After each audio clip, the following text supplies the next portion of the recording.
राम गोपाल सिंह एक सेवानिवृत्त अध्यापक हैं। सुबह 10 बजे तक वे एकदम स्वस्थ प्रतीत हो रहे थे। शाम के 7 बजते बजते तेज बुखार के साथ साथ वे सारे लक्षण दिखाई देने लगे जो एक कोरोना पॉजिटिव मरीज के अंदर दिखाई देते हैं। परिवार के सदस्यों के चेहरे पर खौफ साफ दिखाई पड़ रहा था। उनकी चारपाई घर के एक पुराने बड़े से बाहरी कमरे में डाल दी गई, जिसमें उनके पालतू कुत्ते मार्शल का बसेरा है।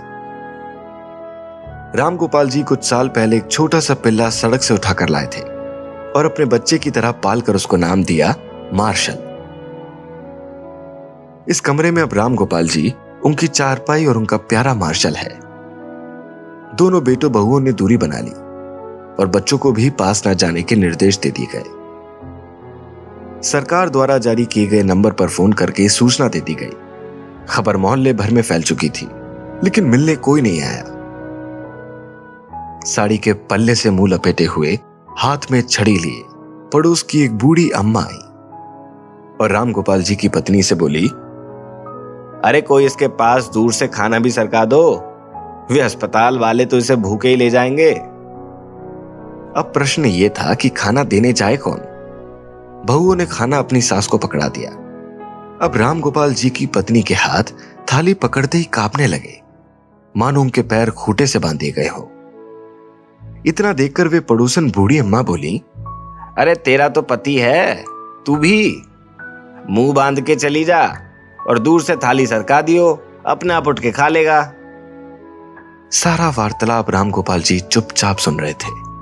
उनकी आंखें नम थी और कांपते होठों से उन्होंने कहा, कोई मेरे पास ना आए तो ही बेहतर है, मुझे भूख नहीं है। इसी बीच एम्बुलेंस आ जाती है और राम गोपाल जी को एम्बुलेंस में बैठने के लिए बोला जाता है। पोती पोते फर्स्ट फ्लोर की खिड़की से मास्क लगाए दादाजी को निहारते हुए और उन दोनों बच्चों के पीछे सर पर पल्लू रखे उनकी दोनों बहुएं दिखाई पड़ती हैं। ग्राउंड फ्लोर पर दोनों बेटे काफी दूर अपनी मां के साथ खड़े थे। विचारों का तूफान गोपाल जी के अंदर उमड़ रहा था। उनकी पोती ने उनकी तरफ हाथ हिलाते हुए बाय कहा। एक क्षण को उन्हें लगा कि जिंदगी ने उन्हें अलविदा कह दिया। राम गोपाल जी की आंखें लबलबा उठी। उन्होंने बैठकर अपनी घर की देहरी को चूमा और एम्बुलेंस में जाकर बैठ गए। उनकी पत्नी ने तुरंत उस पानी से भरी बाल्टी उस देहरी पर उड़ेल दी जिसको राम गोपाल जी चूमकर एम्बुलेंस में बैठे थे। इसे तिरस्कार कहो या मजबूरी, लेकिन यह दृश्य देखकर कुत्ता भी रो पड़ा और उसी एम्बुलेंस के पीछे पीछे हो लिया जो राम गोपाल जी को अस्पताल ले जा रही थी। राम गोपाल जी अस्पताल में 14 दिन के ऑब्जर्वेशन पीरियड में रहे। उनकी सभी जांच सामान्य थी। उन्हें पूर्णतः स्वस्थ घोषित करके छुट्टी दे दी गई। जब वह अस्पताल से बाहर निकले तो उनको अस्पताल के गेट पर उनका कुत्ता मार्शल बैठा दिखाई दिया। दोनों एक दूसरे से लिपट गए। एक की आंखों से गंगा तो दूसरे की आंखों से यमुना बह जा रही थी। जब तक उनके बेटों की लंबी गाड़ी उन्हें लेने पहुंचती, तब तक वो अपने कुत्ते को लेकर किसी दूसरी दिशा की ओर निकल चुके थे। उसके बाद वो कभी दिखाई नहीं दिए। आज उनके फोटो के साथ उनकी गुमशुदगी की खबर छपी है। अखबार में लिखा है कि सूचना देने वाले को 40,000 का नाम दिया जाएगा। 40,000।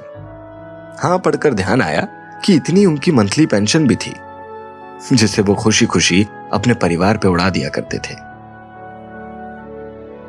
एक बार राम गोपाल जी की जगह पर स्वयं को खड़ा करो और कल्पना करो कि इस कहानी में किरदार आप हैं। आपका सारा अहंकार और सब मोह माया खत्म हो जाएगा। इसीलिए मैं आप सभी से हाथ जोड़कर निवेदन करता हूं, कुछ पुण्य कमा लीजिए, गरीब भूखे लाचारों की सहायता कीजिए।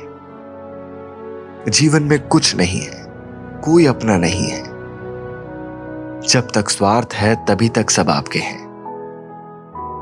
जीवन एक सफर है, मौत उसकी मंजिल है, मोक्ष का द्वार कर्म है। यही सत्य है। धन्यवाद।